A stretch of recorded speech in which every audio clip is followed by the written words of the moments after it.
Welcome back to channel. आज बात करेंगे हम हेनरी क्राइम, जो कि 2010 में आई थी। चलिए आइए फिल्म की शुरुआत करते हैं। अगर चैनल पहली बार तो सब्सक्राइब जरूर कर देना। फिल्म की शुरुआत होती है एक शांत और सादे स्वभाव के इंसान से जिसका नाम हेनरी टोरंट है। वो बफेलो शहर के एक टोल बूथ पर काम करता है। हर दिन उसकी ज़िंदगी एक जैसी होती है। सुबह जल्दी उठना, काम पर जाना, गाड़ियों से पैसे लेना और फिर वापस घर लौट आना। उसकी दुनिया बहुत सीमित है, ना कोई रोमांच, ना कोई खास मकसद। घर आकर वो बस टीवी देखता है और चुपचाप खाना खाकर सो जाता है। उसकी पत्नी डेबी उसके इस बेजान जीवन से परेशान है। वो चाहती है कि हेनरी कुछ बड़ा करे, कुछ ऐसा जो उसकी ज़िंदगी में जान डाल दे, लेकिन हेनरी हमेशा मुस्कुराकर कह देता है कि वो ठीक है जैसे है। अंदर से वो खाली है, लेकिन उसे खुद भी इसका एहसास नहीं होता। एक दिन हेनरी को उसके पुराने दोस्त बुलाते हैं। वो लोग साथ में बैठकर बियर पीते हैं, पुरानी बातें करते हैं, मजाक मस्ती में पूरा टाइम निकाल देते हैं। तभी उसका एक दोस्त जो कहता है चलो थोड़ा घूमने चलते हैं। हेनरी को नहीं पता कि वो लोग असल में क्या करने जा रहे हैं।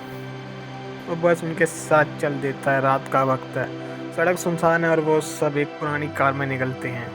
हेनरी कार चला रहा होता है, जबकि उसके दोस्त कहते हैं कि वो बस थोड़ी देर में वापस आ जाएंगे। हेनरी कार बाहर खड़ी करके इंतजार करने लग जाता है। हेनरी बैंक के बाहर खड़ा हो जाता है। उससे नहीं पता कि उसके दोस्त बैंक के अंदर चोरी करने के लिए गए हैं, यानी कि वो उसे बहाना मर जाते हैं कि हम कुछ कैश निकलवा के आ रहे हैं। कुछ मिनट बाद अचानक बैंक से अलार्म बजने की आवाज़ आती है। लोग भागने लगते हैं, पुलिस की गाड़ियाँ आ रही होती हैं और हेनरी कुछ समझ नहीं पाता। उसके दोस्त भाग जाते हैं, लेकिन पुलिस आकर हेनरी को पकड़ लेती है क्योंकि वह कार में बैठा होता है और उसने सेम रंग के कपड़े पा रखे हैं जो उसके दोस्तों ने पा रखे थे, और बैंक के बाहर उसका इंतजार कर रहा होता है। पुलिस को लगता है कि वह इस चोरी का मास्टरमाइंड है। थोड़ी देर बाद हेनरी खुद को पुलिस स्टेशन में देखता है, जहाँ उसे लगातार पूछताछ की जा रही है। पूछताछ में हेनरी कुछ नहीं बताता। वो बार बार कहता है कि उसे कुछ नहीं पता।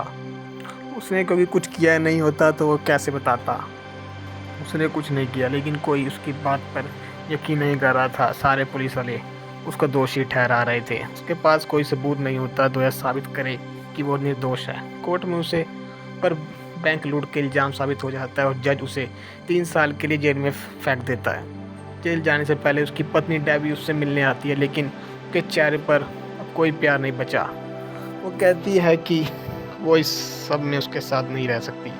वो हेनरी से कहती है कि उसे हमेशा पता था कि वो कुछ भी नहीं करेगा, लेकिन उसने यह उम्मीद नहीं थी कि वो इस तरह भी काम करेगा, कि वह चोरी करेगा। डेबी उसे छोड़कर चली जाती है और हेनरी अब पूरी तरह अकेला रह जाता है। जेल में शुरुआत में हेनरी बहुत चुपचाप रहता है। उसे समझ नहीं आता कि अब वो अपनी ज़िंदगी के साथ क्या करें। तभी उसकी मुलाकात होती है एक बूढ़े और चालाक कैदी, जिसका नाम है मैक्स। मैक्स एक तरह से जेल का दार्शनिक है। वो पुराने ज़माने का चोर है, लेकिन उसके अंदर एक अजीब शांति है। वो किताबें पढ़ता है, दूसरों से बातें करता है और कहानियाँ सुनाता है। हेनरी उसे धीरे धीरे जुड़ने लगता है। अब उनकी दोस्ती गहरी हो जाती है। एक दिन मैक्स हेनरी से कहता है, तू किसी ऐसी चीज़ के लिए सज़ा काट रहा है जो तूने की नहीं। अब बाहर जाएगा तो क्या ना वह चीज़ सच में कर डाल। हेनरी हंस देता है, लेकिन मैक्स की बात उसके मन में घर कर जाती है। वो सोचने लगता है कि उसने अपनी पूरी ज़िंदगी कुछ किए बिना निकाल दी। 3 साल बाद हेनरी जेल से बाहर आता है। बाहर की दुनिया अब उसे अजनबी लगती है।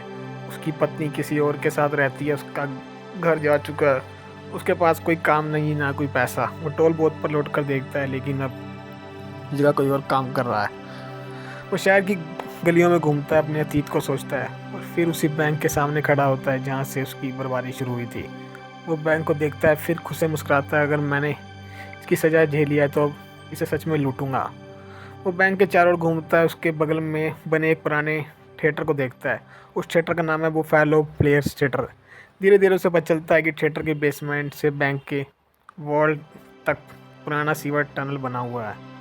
हेनरी को अब एक नई योजना सूझती है। वो फैसला करता है कि वो उसी टनल के जरिए बैंक लूटेगा। हैरी अपने पुराने जेल वाले दोस्त मैक्स से मिलने जाता है, जो अब एक नर्सिंग होम में रह रहा होता है। हैरी उसे अपनी योजना बताता है कि बैंक लूटना चाहता हूँ, लेकिन किसी का नुकसान पहुँचाए बिना। मैक्स पहले तो मुस्कुराता है, फिर कहता है मुझे भी साथ ले चल, बहुत दिन हो गए किसी अच्छे काम को किए हुए। दोनों फिर से साथ जाते हैं, जैसी पुरानी दोस्ती वापस लौट आई हो। हैरी थिएटर में काम करना शुरू करता है ताकि वो आसानी से वहाँ रह सके और बेसमेंट तक पहुँच जाए। वहाँ उसकी मुलाकात होती है खूबसूरत और अभिनेत्री जूली से, जो थिएटर की लीड एक्ट्रेस है।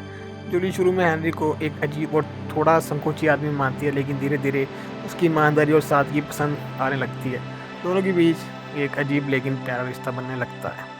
रात को हेनरी और मैक्स थिएटर के बेसमेंट में जाकर खुदाई शुरू करते हैं। वो धीरे धीरे एक पुराना रास्ता खोदते हैं जो बैंक के नीचे तक जाता है। दिन में हेनरी थिएटर में रिहर्सल करता है, रात में चोरी की तैयारी। थिएटर में दा चैरी और चढ़ नाम का नाटक चल रहा होता है, जिसमें हेनरी को भी एक छोटा रोल मिल जाता है। जूली और बाकी कलाकार उसे सिखाते हैं कि कैसे डायलॉग बोलना है, कैसे मंच पर खड़ा होना है। वो पहली बार महसूस करता है कि उसके अंदर भी कुछ अलग करने की क्षमता है। दिन बीतते हैं, टर्न धीरे धीरे पूरी होने लगी है। मैक्स और हेनरी हर रात मिट्टी निकालते हैं, टॉर्च जलाकर दीवारें तोड़ते हैं।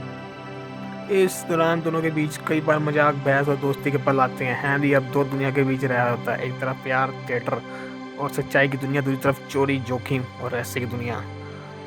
जूली को धीरे धीरे महसूस होता है कि हैरी कुछ छिपा रहा है।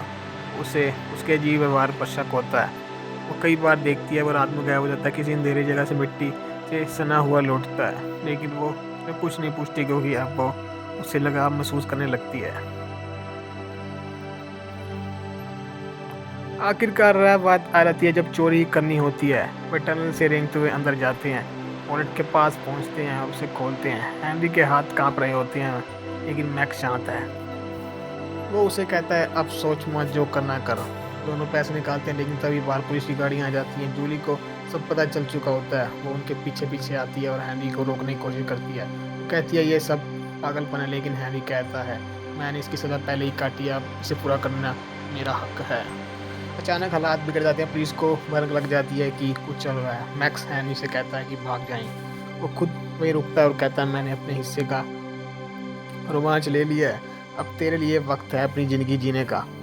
मैक्स खुद को पुलिस के हवाले कर देता है ताकि हैनरी बच सके।